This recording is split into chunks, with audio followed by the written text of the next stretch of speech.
the link is working now. So hello everybody and welcome to our wrap-up session after, woof, I have to say, one of the most intensive weeks of online teaching in my entire life.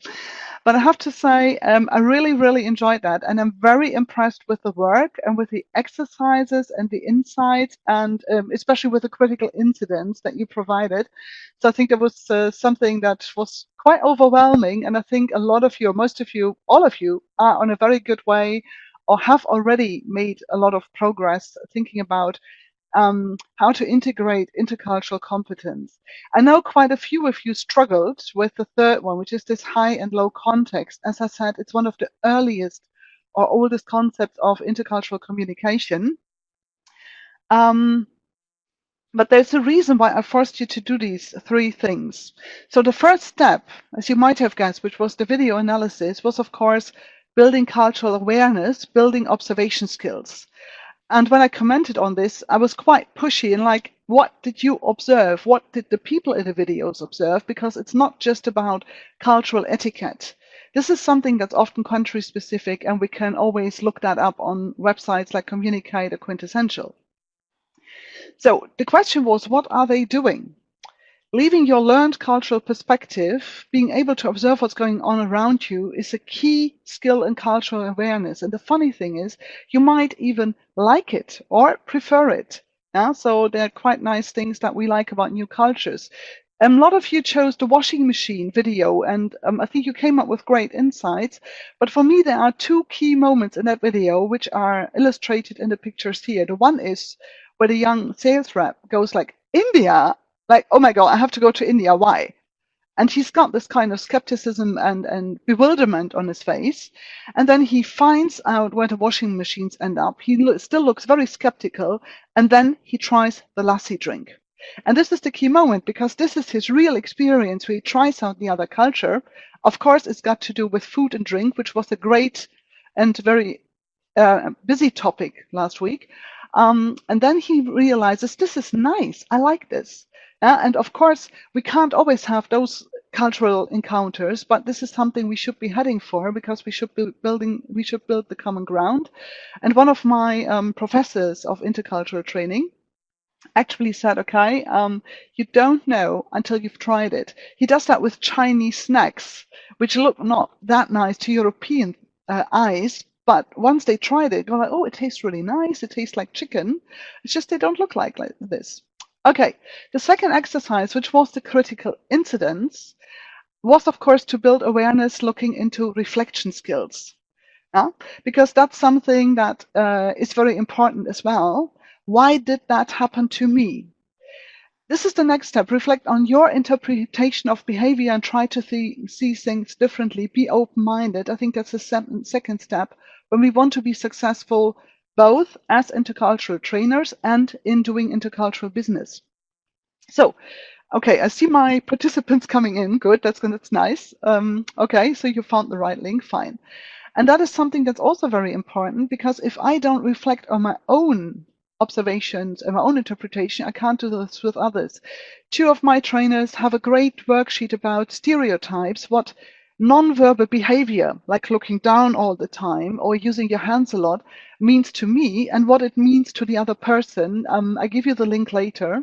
And that is something that's very important. And quite a few of you picked up on the need of understanding non-verbal communication, the kind of body language thing. And I think that's a very important thing as well. So in the first session, I mentioned this BT cocktail. And what we want to do, of course, is we want to help our learners become flexible and skilled communicators, which is, of course, why I gave you task 3. I really think not everybody is purely high context or purely low context. We tend to adapt in our communication styles depending on the situation we are in and on the people we talk to. But basically, people have to be aware of a range of styles and different ways of expressing the same thing. Yeah, from I want a bigger rebate to we were hoping if you could possibly grant us a bigger rebate.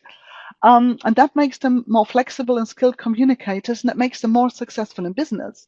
So I'm very happy about your ideas how to teach high and low context in the classroom. And I think there's some great ideas that we also will try to put together one way or the other. So my formula here, if we think about formulas, is actually observe, ask, and explain. Observe what's going on, ask if you don't understand, explain why something is strange to you, or why you see something in a special way. And that's the R&R equation, as our colleague Analia Duarte puts it. Results equal relationships. Without building relationships, you don't really get results. Okay, so and that was basically something about the 3 tasks. And then a lot of people had a comment about the iceberg. And I know the iceberg is very popular in cultural studies and intercultural theory, but I also said in my posts, I have a problem with this, in particular because it's dangerous. And if we construct cultural encounters as something dangerous, then, you create a kind of fear, and I have to be very cautious and everything. And I'm not sure if that's the atmosphere that I want to create. This is why I started about 10 years ago replacing this with the culture hotpot. And this is your first task here. So when you think about a hot pot, so which is like a one pot dish, what is easy to identify and what is hidden or needs a stir? So think about culture as a hot pot. Which elements of culture are easy to identify? Which ones are possibly at the bottom and need to be stirred in order to find them? So type your answers in the chat box, please.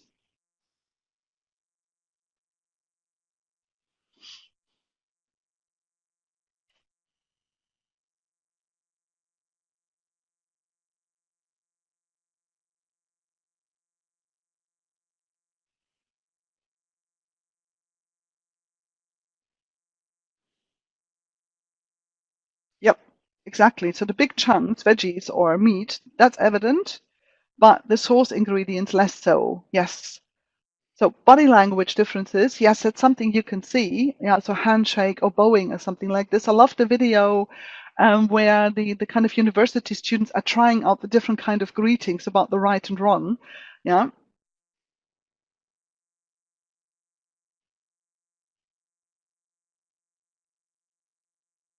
Yes, and again, a nuance or something like this might actually vary. Okay, so what is visible is, of course, language, because I can hear it, I can read it. Gestures, greetings, or dress, food and drink, all kinds of rituals, art and symbols. What's not so visible is beliefs, norms, or philosophy, because it's usually not expressed. Okay, great, Marjorie. Attitudes, values, and education. And what I actually do is I really take a pot into the classroom, make it go around, and ask people to put in one ingredient of culture. And then we sort later what is visible and what is less visible. And that is because I find food is also a great factor of integration, not only of division, but also of integration. I find that very useful. Talking about food, the most popular fast food in Germany is the Döner Kebab, which is a Turkish-German dish, especially created by Turkish fast food makers for the German market. And in the UK, at least until a couple of years ago, it was a tandoori chicken and not fish and chips, which is quite interesting. It says a lot about this cultural factor of food. Yes, Marjorie, this is where I just go, I'm a vegetarian. In China, I just went like, I'm a vegetarian, and then I didn't have to try any of the funny things where I go like, I have no idea what it is and I don't want to know. This is where I stop. I don't think we should really go that far to try to eat things that our religion or our personal health or whatever forbids us to do so. And I also expect the other side to check out those kind of things. So the other thing that I used a lot in my comments was the Circus of Culture, which again goes back to how you can interpret behavior and how you find out things. What should you ask? This is where I use the onion model. So you see, we stay with food, and at the heart of the onion, that's you. And then we have to think about the different layers of culture. Yeah? Because we have not only national culture, there's local culture, subculture, like sports groups or hobby clubs, professional culture, corporate culture, which is quite important, regional, national, and in the end, global culture. Most religions, for example, are part of a global culture because you have Muslims or Christians all over the world. So on the other hand, we have the factors of influence, and they are quite important too, because you need to remember culture is a construct. We learn culture usually from a very early age. So we have our family and friends, we have hobbies and interests, our education or our job, different codes and policies, food, even a landscape can influence us. Politics, sports contests like the Football World Cup, the internet has really changed the way we communicate and we learn and know about cultures. And that is something where then people get a kind of worksheet with different factors of influence, and then they have to interview each other about those factors of influence. You can also play this as treasure hunt and so on. And that is something that's very revealing and makes people think about how did I acquire certain cultural values, for example. Okay, so to wrap that up, avoid cross-cultural pitfalls. So for me, the kind of typical line of behavior is observe and reflect. That's what we had. Respond in a kind of adapted or appropriate manner. Respect and accept. If you are going to work in another country or your learners are going to work in another country, they won't be able to change the rules. They can decide to live with the rules or not to live with the rules. In the second case, they will be back from their secondment quite soon. But there's something where you just go, okay, that's the way it is. In the long term, that's maybe different because there are rights or wrongs in countries where you go, that shouldn't be the case. But for that moment, you have to learn to accept certain things. Never assume. And I think that was something that was really challenged with the videos and the critical incidents. And I think this is something that's often overlooked in cultural teaching. Always search for the common ground. After all, we're all people. We are all able to communicate in different ways. So we should be able to find common ground. Good. Another very important point to consider is there is no superiority, because this is something I often experience with my German learners, that they think they're superior to Chinese or Indian culture. And that is something that I always have to challenge, because I go, they're different. Just because they do things differently doesn't mean they do things wrong. So, for example, on the one hand, you might have a different value where somebody believes in individual success and the other person believes in team success, the collective factor. But they might have in common that both are very strong believers in family and family values. And this is a common ground both sides can build on and can start building their relationship from. And I think that's something that's very important. Yes. Yeah, Marjorie, I was actually thinking about maybe I should copy the Venn diagram and think about the common ground. But I think that would have been just too much for a lot of people.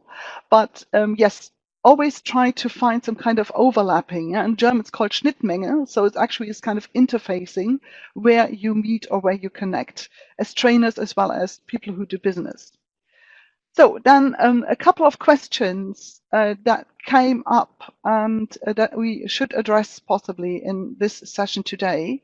The first one is, how can we include teaching intercultural awareness or cultural awareness in our classroom? I think the country specifics, this is something that is easy to pick up on because you build critical incidents and you have websites like Quintessential and so on that give you the key facts. But the cultural awareness is something where you really have to make your students work on this.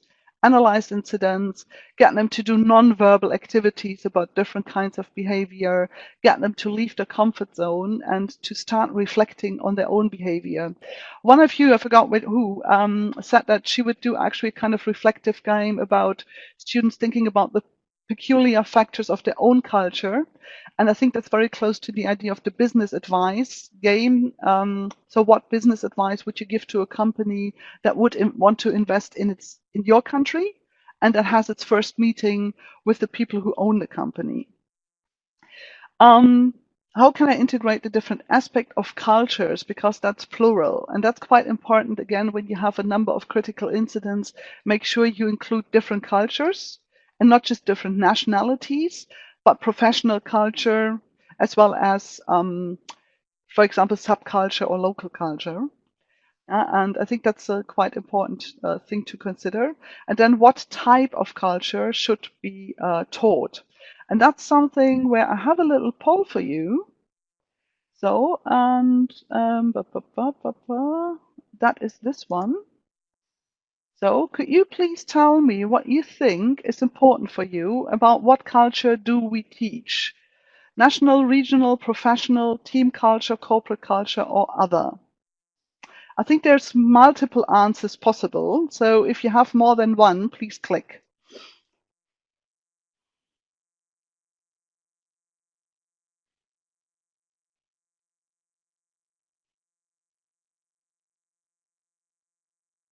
Okay.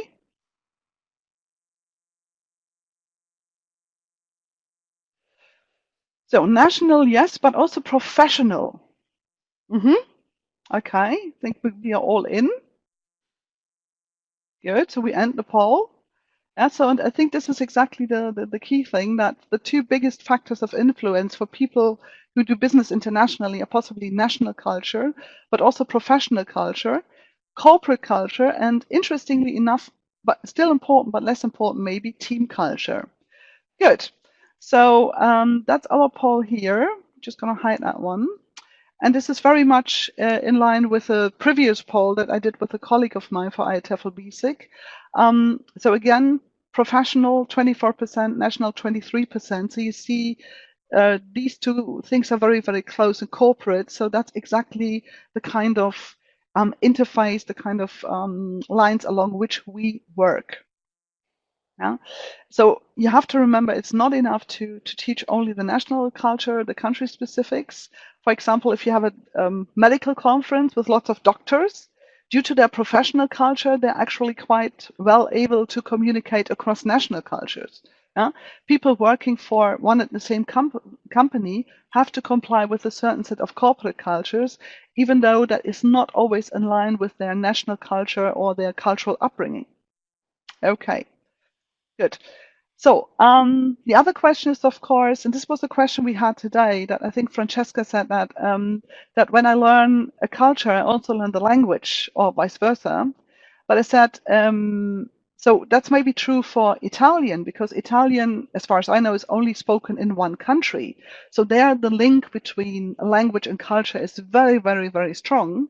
But what are you going to do with languages that are spoken in many different cultures? Spanish, for example, but of course English, because we teach business English.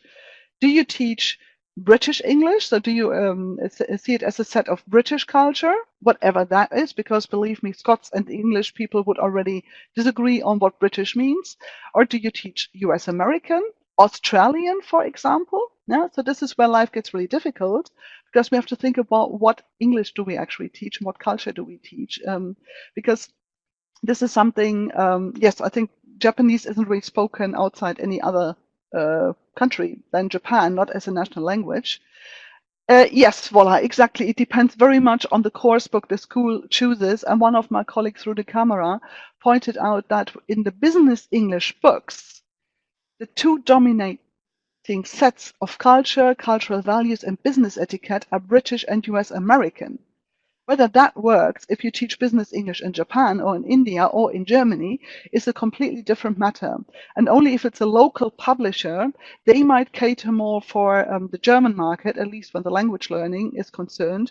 And that is, I think, also a huge issue where publishers have to think about how they are going to do that. It gets better with the listening practice, and some books are quite good. We come to some of them later, but this is still a key issue in the publishing market. Yeah, Marjorie, can you put in which book that is?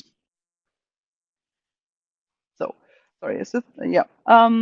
Question is, of course, can we train teachers? Can we give them a framework that includes cross-cultural issues, but not just one country? I think when you think about high-low context culture or other kinds of incidences, yes, I think that's possible, and we will have a look at some examples later. So, Michael Byram tried to sum up what for him or makes up intercultural communicative competence. And I think that is quite a good guideline because he summarizes most of the key points. So on the one hand, it's attitudes. We need to be curious and open-minded. We should actually be able to suspend our disbelief about other cultures and the belief about one's own, yeah, so that we always do the right thing. Knowledge of social groups and accounts and practices. Again, learn about your own, learn about other cultures. But, and that's quite important too, skills of interpreting and relating, putting things into context, skills of discovery and interaction, and critical cultural awareness. Okay, yeah, so that's business partner and business results. Yeah, I think a lot of books have different native or non-native speakers now on the audio to give you wider variety. But the question is, to what extent do they include cross-cultural skills, which is a bit more than just the accent of a variety of speakers. Okay, good. So question is then, and this is also a question we have with the critical incidents, how to address perceptions of different cultures, because that can affect someone's career prospects. And how do we use the target language, which is English, in different cultural contexts? Yeah, and that will not only be US, American, or British. And these are also issues that we have to think about. That's maybe quite important to us. Okay, I'll try to include the books that you put in here. It would be nice if you could put in an Amazon link or something like this.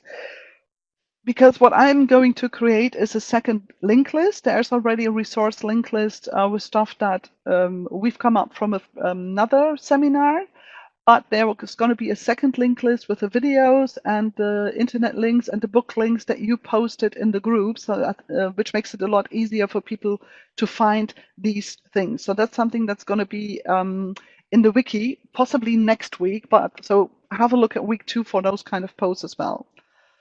Good. Okay. The background. Question: how comfortable are you with including cultural elements in your teaching or training?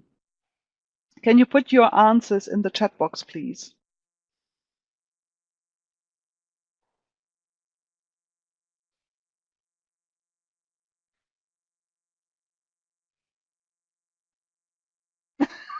Thanks, Sue. Very yes, Michael. I guess that much. I really like the diagram that you put in about comparing your own cultural profile versus the national cultural profile. Very nice. Yes, Helen, I find it natural too, because I can't separate it really from the way I teach. Mm-hmm.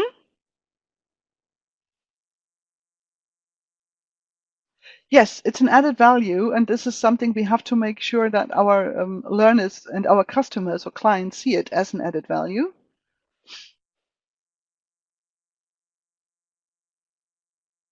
Okay, very much comfortable. Good.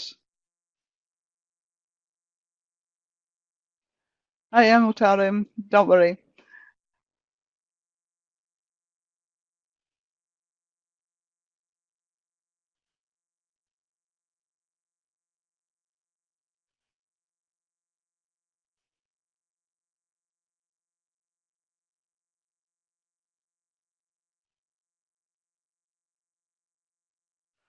Okay. Yes, it's definitely worth doing. Yes. Good. Okay. Um, yes, and I think, Michael, that's exactly the point, and that's also a point that came up in our discussions. This is where the native speakers lose out because they don't get business English training. And they don't get these things like how can you communicate more effectively in a negotiation. And very often the cultural thing isn't included, like they're native speakers. Why do you need to train them?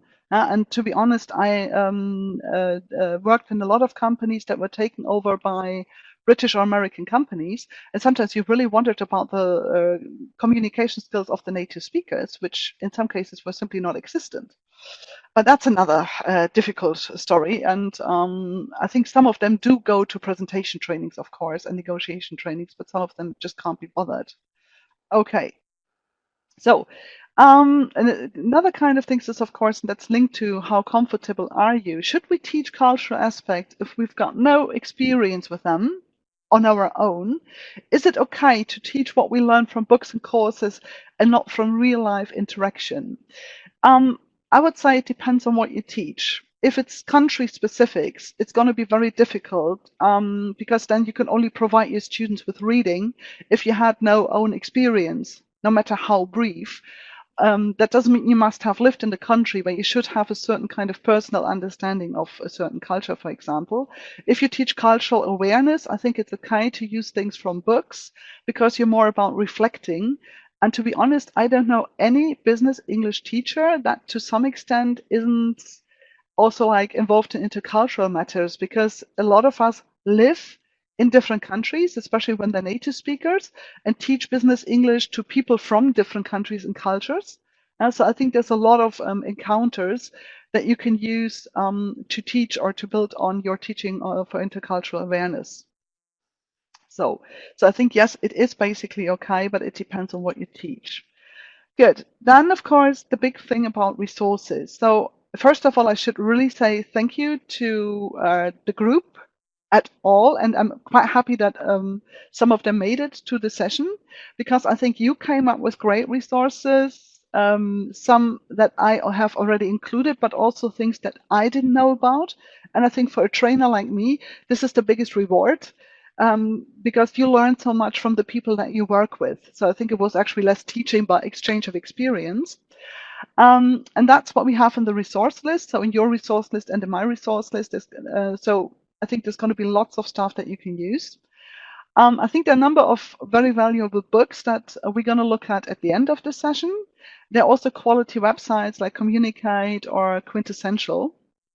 And if you want to get something about corporate culture, for example, go to the website, download a code of conduct, or read their job ads, where they really portray themselves, the company, in a special way, and then you find out what's important to them. So how important people are to them, how important money is to them, and so on.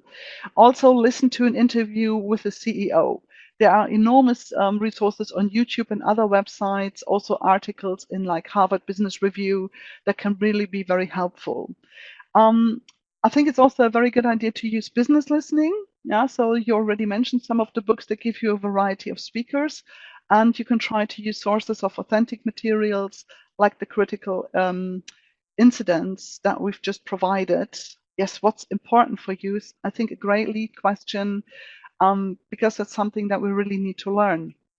One of my students who had to do some technical jobs in Saudi Arabia also said, okay, can we have a session on this? I don't really know much about Saudi Arabia. I can give you something to read. And then he looked at a couple of things. We discussed the typical traps that could possibly come up. And then he said a great thing. You know what? I'm just going to go there. I have a look at what people do and how they behave. And then I just try to adapt and start communicating with them along those lines. And I thought, that's the perfect mindset for somebody who has to do intercultural business. So, oops, sorry, that's the next poll actually. So we have another little poll for you. You already put in some ideas about books and materials. So can you tell me what your opinion is on ready-made materials and how they show culture? So just click. I think this time it's only one option. So just click the poll.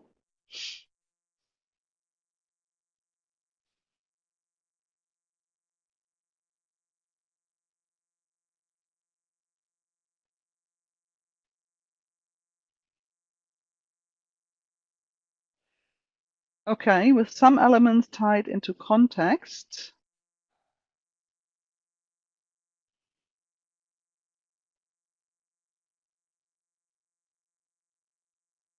That seems to be most of you.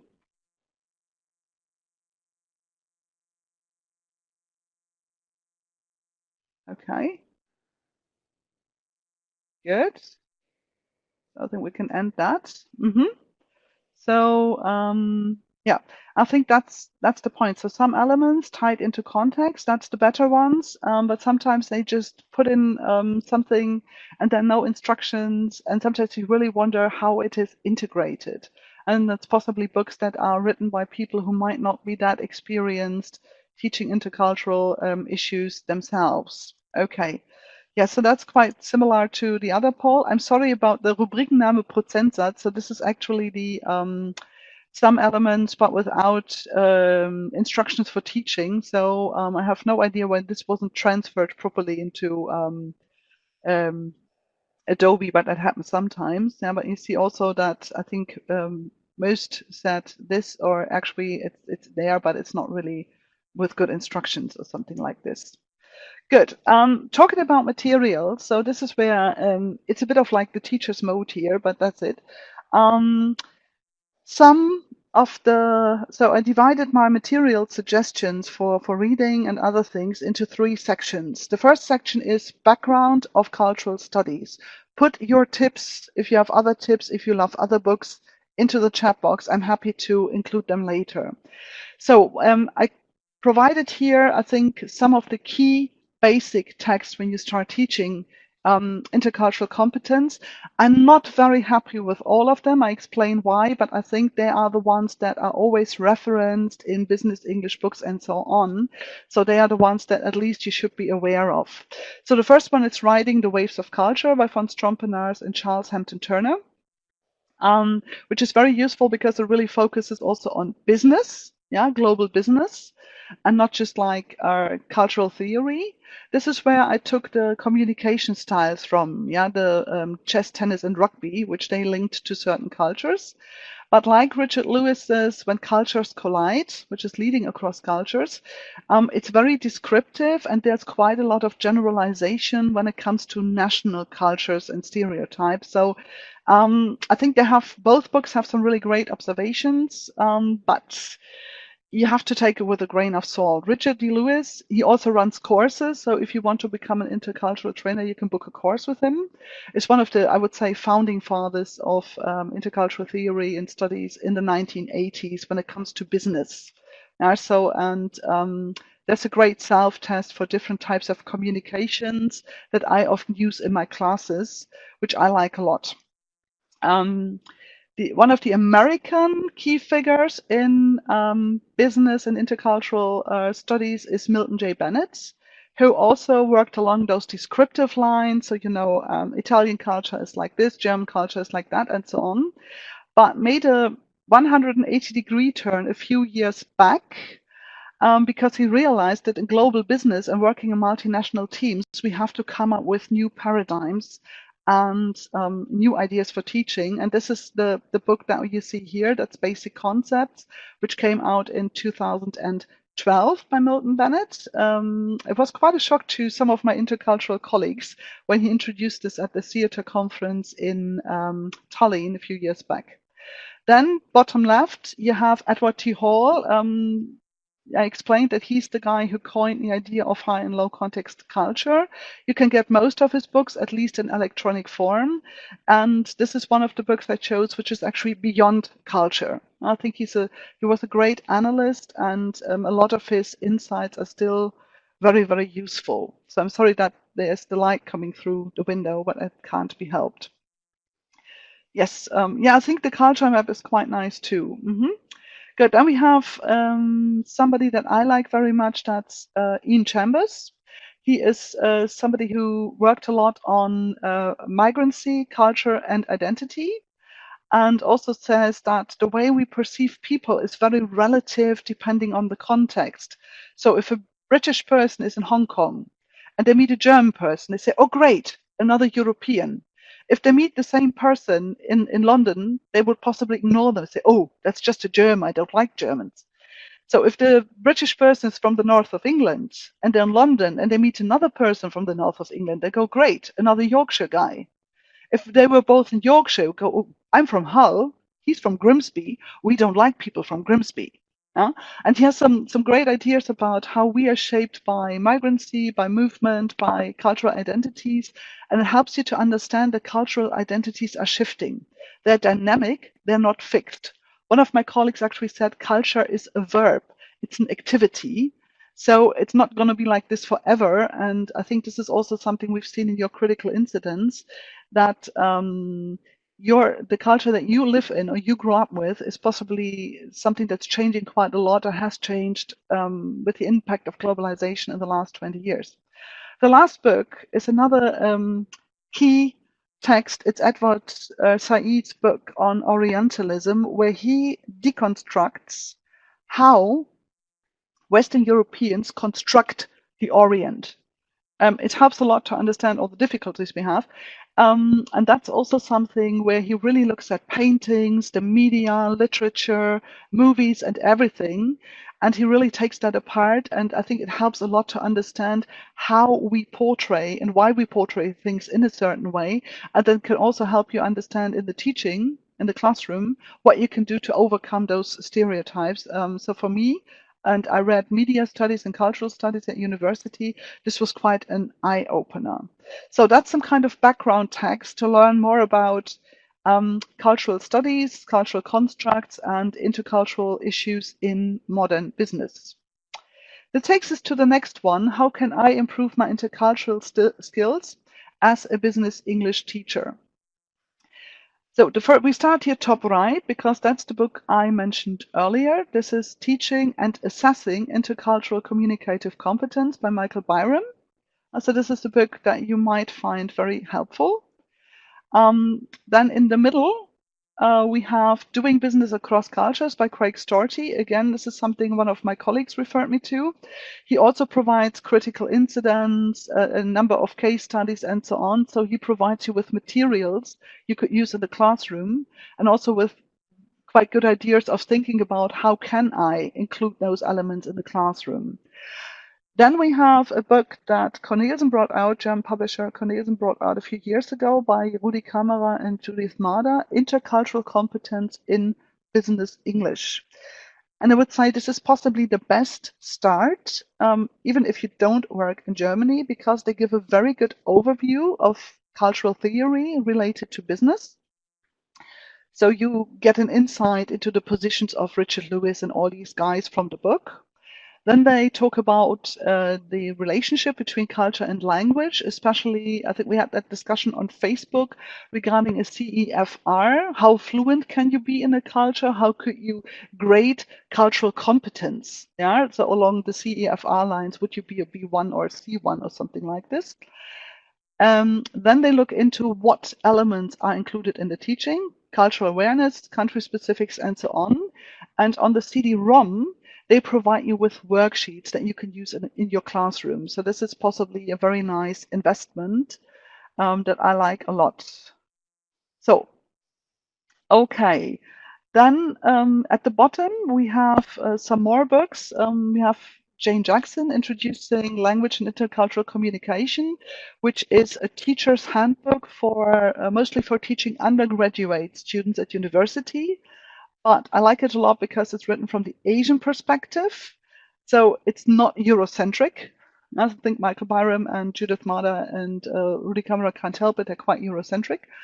Nevertheless, very useful. And this also helps you to develop lesson plans or understand what you need to teach or what you could teach, actually, when teaching not only undergraduates. I think it's quite useful for business teaching as well.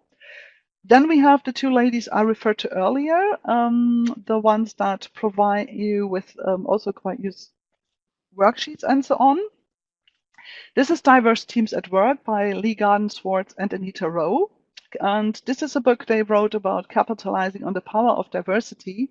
But if you go to their website, you find a lot of ideas about how to teach intercultural issues as well. And finally, we have the Mindful International Manager. And that is a book written by Jeremy Comfort, one of the former directors of York Associates, and Peter Franklin, head of the business school at the University of Constance. So again, two people who have a lot of teaching experience and look into what qualities do we need to teach our students so that they become skilled intercultural communicators. So my headset just tells me that it doesn't like going on for a long time. So I hope that this lasts before or until I finish the session. Okay, so then we have something that I said earlier, some teaching books that I work with. Feel free to put in your own ideas. So we have here Intelligent Business, where the workbook of that series, that's Macmillan, includes actually a cultural profile. So for every unit, they have a cultural profile about presentation, about attitudes to time, and so on. And it's not either or. There's a grade of 1 to 10 where you can more or less grade yourself and also learn about the different attitudes and where there could be difficulties in business. So I think that's quite well integrated. Then we have a book that was also mentioned by you in the comments and posts, which is Bob Dignan's Communicating Across Cultures. What I really like about the book is it's very much focused for the business English classroom. So there are email incidents, there are things that are going wrong with feedback and everything. And if your students don't believe that they need intercultural competence, they're great interviews with experts, with people who work in HR, with intercultural trainers, and so on. And these interviews I find quite revealing, and they are possibly more valuable to the teacher, to the trainer, than to the students, but you can also use them in the classroom, and the exercises are great. And this is a kind of revised version of a book he did a few years earlier, Bob Dignan, which is 50 Ways to Improve Your Intercultural Skills. And if you look at the slides from the first presentation, this is where I choose my audios from. Yeah, so the kind of like high and low context audios, or the email escalation, which ends up in a very unpleasant phone call between two people, and so on. The top right book is also a short series, again by Cornelsen. Series editor was Evan Frando, working in Russia and Eastern Europe. And there's also an issue working in China. That's the two I have. I don't know how much they continued the series. Rosanna, I'm not sure. Go to Amazon and check if there are ebooks. There could be ebooks. Yeah. So I think that's something. I checked them, and I think quite a few are available as ebooks. So that's a question about the online books. What I like here is they provide critical incidents from different countries. That's quite nice. But they also focus on business skills. So, for example, how do you survive a conference call with different speakers and different communication styles? How do you stop, for example, native speakers dominating a conference call? So the business focus is very strong in that book too. So I think it's also very useful. And finally, this is done by Adrian Pilbeam, who also offers, like York Associates, intercultural courses. That's Market Leaders short course, Working Across Cultures, which I think is useful in the classroom, but also very useful for briefing yourself, because he includes a lot of text from the Financial Times about different issues like working in a virtual team and so on.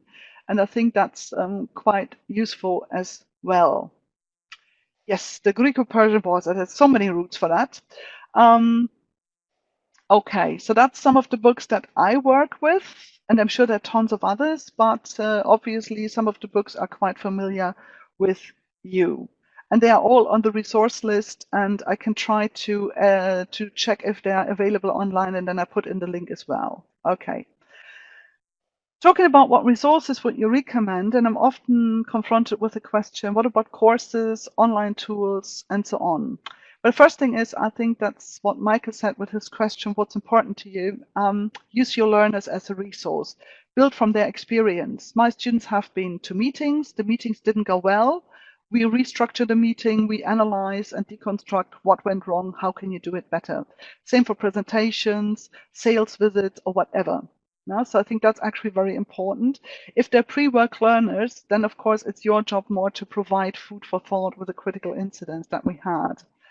There are so many courses and online tools, I can't say much about it. The online links, as I said earlier, will be provided in a link list. So there will be 2 link lists. And regarding the courses, there are 3 things I would recommend. The one is the International Profiler, which is the qualification offered by WorldWork. That's David Trickey and Nigel Ewington. And that's very useful because it helps understanding what kind of mindset do people need to be successful in intercultural business.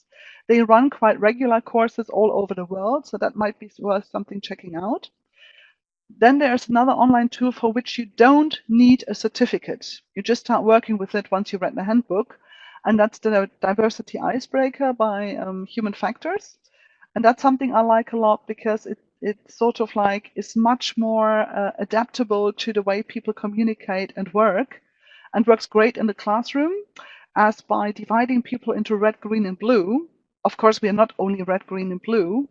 You also start analyzing and revealing the impact of peer pressure, for example, group pressure, adaptiveness. If I'm quite blue and red and I end up in the red group, I behave differently from the blue group, and so on.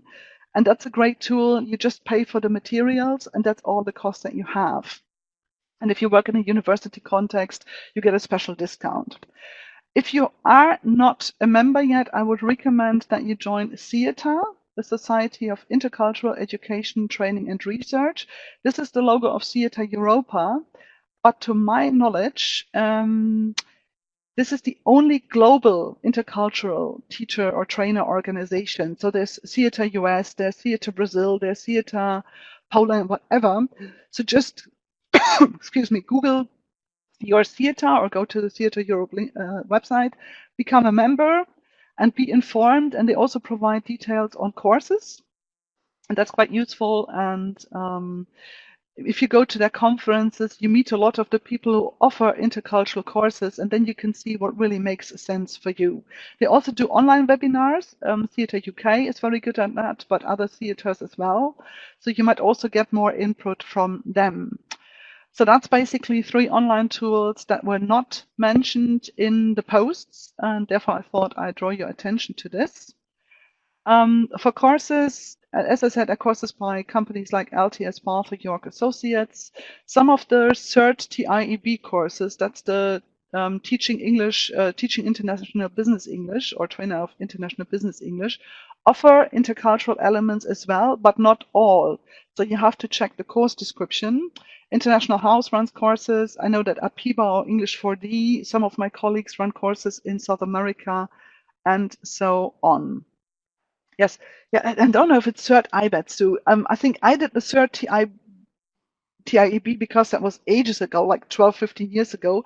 And I think in the meantime, it has changed to CERT IBET.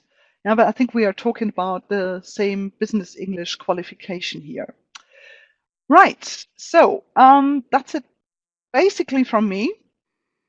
So this is actually talking about food, one of the nicest incidents I ever had. And that's sort of like my final anecdote for this. A few years back, I was invited to do a diversity icebreaker workshop as part of a leadership program in China, in Beijing. It was a German company, and they did this for their Chinese employees. And the funny thing was that the head of the company, plus the key people who regularly had contact with the Chinese and went there for collaboration and so on, were all vegetarian. And the trainer was vegetarian too. So all the Chinese went like, okay, all Germans are vegetarian, which if you know something about German culture and the meat love of German culture isn't quite true. And then they chose a restaurant where we had this kind of circulating table. Yeah, so like the middle circulates the glass plate, and you had your little hot pot, and you could choose what would go in. So who wanted meat could have meat, otherwise you could have vegetarian dim sums, mushrooms, pak choi or whatever, and you cooked this yourself. And nobody tried to serve you any more food or something like this. So I think this is also something where China has definitely learned, okay, if we do business internationally, we do it in a way that nobody is offended and nobody loses face. And for me, that was quite a great experience, and I enjoyed that very much. So what I'm going to do is I will provide the worksheet with critical incidents, copy-paste, which will be uploaded in the wiki. I will also make the resource lists available and, of course, also the slides of this presentation. And like the first one, the slides will be with comments and some instructions on some activities. So I hope that will help. Good. If you have any more questions, then please put them in the chat box. We got about 5 minutes for questions. So that's actually your time, and I have a look at some of your comments in the chat box anyway. Yes, leading people, managing change. Delta has great ones also for managing international projects. I think I've got that somewhere. So It's a nice thing you have a camera. That's the series Marjorie is talking about. So it's the International Management series by Delta. And this is managing international projects, for example. And that is also a very useful book if you teach people who work in virtual teams or in international projects. Yeah, yeah, I like Buffett's as well. But I really had to teach when I was working at university to teach the organizers that we needed vegetarian food because 20 years ago, as a vegetarian at a German conference, you would have starved. Things have changed, fortunately.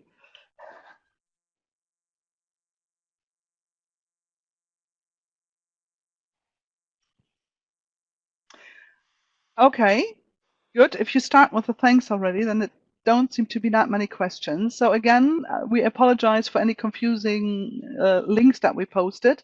Remember, the session is recorded, and the recording, the link to the recording, will go up on Google Plus.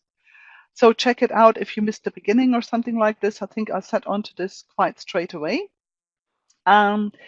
We still have, of course, the day and even next couple of days, but I very much recommend the next 3 modules of our course of teacher, trainer, coach, which I think I just have to see like syllabus for the full 5 weeks. What else do we do?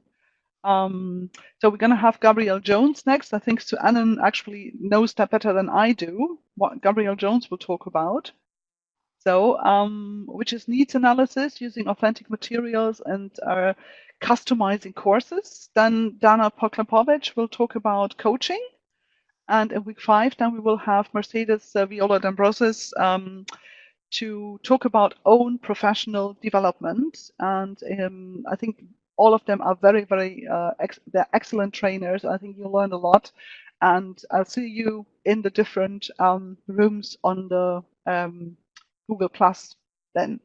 Good. Thank you very much for joining. And that's it from me. And I think I wish you a very nice Saturday. And I will be in touch via the Google Plus because there's still some posts and things that I have to look into. Thanks.